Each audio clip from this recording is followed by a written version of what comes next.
नमस्कार दोस्तों EPS 95 pension बढ़ोतरी की एक और वीडियो में आप लोगों का स्वागत करता हूं। दोस्तों आज के इस वीडियो में ईपीएस 95 पेंशन बढ़ोतरी को लेकर कुछ महत्वपूर्ण जानकारी आप लोगों के साथ शेयर करना चाहता हूं।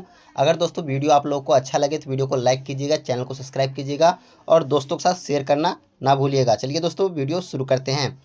दोस्तों बुल्डाना में ईपीएस 95 पेंशनरों का कार्मिक आंदोलन पिछले 7 सालों से लगातार चल रहा है।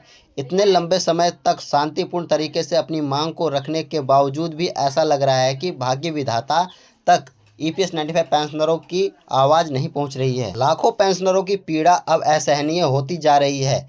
उनकी मांग है ईपीएस की न्यूनतम पेंशन में बढ़ोतरी और हायर पेंशन से जुड़े मामलों का समाधान। यह साफ है कि सरकार अगर चाहे तो इन लाखों की पीड़ा को दूर कर सकती है, लेकिन ऐसा लगता है कि सरकार इसके लिए कोई मन बना ही नहीं रही है।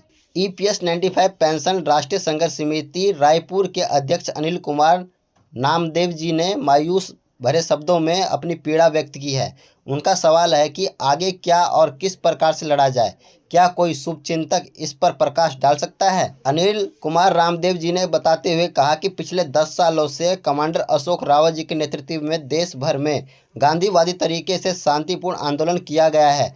धरने, रैलियां, प्रदर्शन, सामूहिक मुंडन और यहां तक कि आत्मदाह का प्रयास भी किए गए हैं। उन्होंने बताया कि हारकर एक बार रेल रोको और उग्र आंदोलन की भी योजना बनाई गई थी, लेकिन तत्कालीन चुनाव के कारण उसे स्थगित कर दिया गया। अब सवाल यह है कि जनता की सरकार के सामने कौन सी रणनीति अपनाई जाए जिससे कि मांगों पर ध्यान दिया जाए सरकार द्वारा। उन्होंने कहा कि दुख की बात यह है कि राजनीति अगर कहीं हो रही है तो वो अलग अलग ग्रुप के नेतृत्व के बीच हो रही है।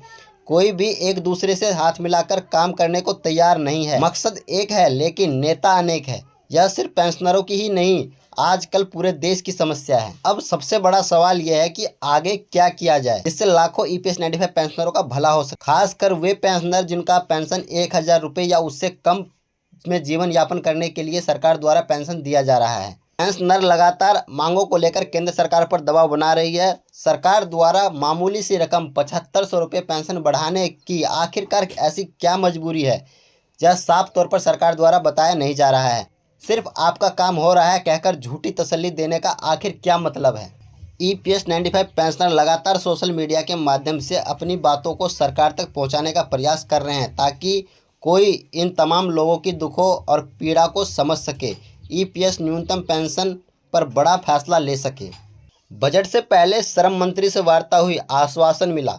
वित्त मंत्री से ट्रेड यूनियन की मुलाकात हुई, उम्मीद जगी कि अब बजट सत्र में वित्त मंत्री निर्मला सीतारमण जी बड़ी घोषणा करेगी, लेकिन आश्वासन के बाद कोई कार्रवाई नहीं हुई। लोकसभा में कई सांसदों ने ईपीएस 95 पेंशन बढ़ोतरी को लेकर प्रश्न मजबूती के साथ हाल ही में एक स्टैंडिंग कमेटी ने रिपोर्ट दी जिसमें जिक्र किया गया कि 2020 में ही न्यूनतम पेंशन पर वित्त विभाग को पत्र लिखा गया था, लेकिन वहां से भी अनुशंसा नहीं मिली। अब पेंशनरों का लगातार आग्रह है कि वित्त विभाग से न्याय मांगा जाए क्योंकि वित्त मंत्री के स्वीकृति के बिना कुछ भी नहीं हो सकता। प्रधानमंत्री जी से भी लगातार गुहार लगाई जा रही है कि उनकी बातों को सुना जाए और जल्द ईपीएस 95 न्यूनतम पेंशन को कम से कम 7500 रुपये निर्धारित की जाए। दोस्तों महंगाई बढ़ रही है और ऐसे में 1000-1200 रुपये पेंशन मिलने से कुछ नहीं होता।